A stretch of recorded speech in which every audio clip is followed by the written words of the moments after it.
Just when I thought I was out, they pulled me back in. Well, hey there, geeks of the internet, and welcome back. I didn't think I was going to have to revisit this well, but here we are.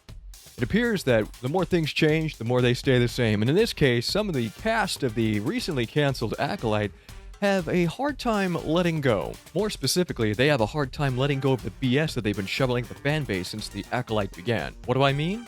Well, let's take a look at the recent headline from Variety. Now, one to let good publicity go to waste, Amandla Stenberg quickly took to Variety to claim that the Acolyte being canceled was, quote, not a huge shock after rampage of vitriol from toxic Star Wars fans. Oh, shit. Here we go again. Yeah, this is always a winning strategy. Can't wait to see how this plays out. Amandla continued her accusations by saying, I'm going to be transparent and say it's not a huge shock for me.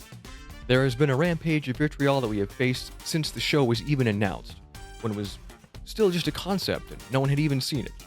That's when we started experiencing a rampage of, I would say, hyper-conservative bigotry and vitriol, prejudice, hatred, and hateful language toward us. Okay, first off, if anyone gave anyone any hate and vitriol right off the bat with this thing, it was the executives, showrunners, and actors of The Acolyte who pushed all this hatred and vitriol on the fans, blaming them for being homophobic, bigoted, misogynistic, and any other term that they could think of. If anything, Disney immediately blamed the fans before the show was even aired. The only prejudice and hatred the fan base might have is prejudice and hatred against bad storytelling, which is exactly what this show was guilty of. And what exactly is hyper-conservative bigotry? What is that supposed to mean? Is that some sort of jab at the right? Because I'm pretty sure that people from both sides of the aisle collectively hated this show. And I'll even grant you there might even be a small, very small section of individuals who are racist and absolutely hate this show because of the color of the main actress.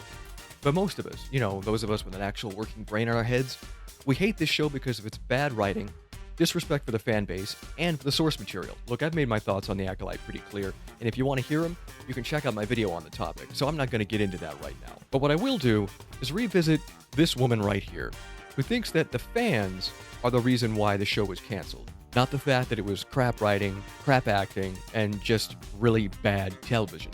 No, instead she's going to use some made-up phrase to argue against why this show was rightfully kicked off the air. Folks, you want to know the real problem with this show? You want to know the real reason why it was canceled? This right here.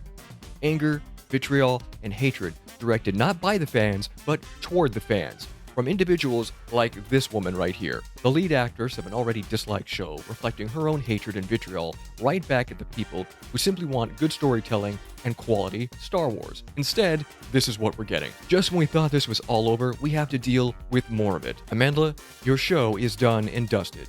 I'm sorry it didn't work out. I'm sorry the fans rejected your poor acting on a subpar show that insulted their intelligence. I'm sorry you couldn't handle rejection, which is what actors in your field get all the time. Rejection. Trust me, I know. I've worked in the industry. If the show you're on is determined to be bad, people just won't watch. If there's not enough people watching, the shows, studios, and networks won't get money. If they're spending too much money on a show that's not getting enough views, they'll just cancel the show. It happens all the time. It's not a surprise that it happened with this one. In fact, it was bound to happen.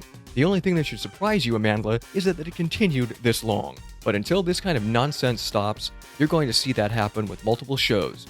Fans are going to reject it outright. You can't insult a fan base and then expect them to just bend over and take it. They're not going to watch your show because it was crap. They're not going to watch your show because it was poorly written. They're not going to watch your show because it wasn't Star Wars. And more importantly, they're not going to watch your show because you were being absolutely insufferable with comments like this. So do yourself a favor and stay away from Variety. Boy, that escalated quickly.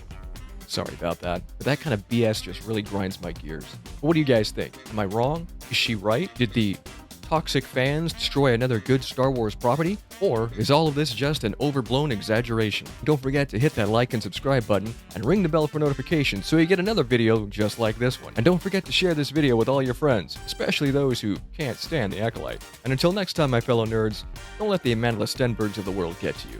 And as always, remember, wherever you go, stay nerdy, my friends. Take care.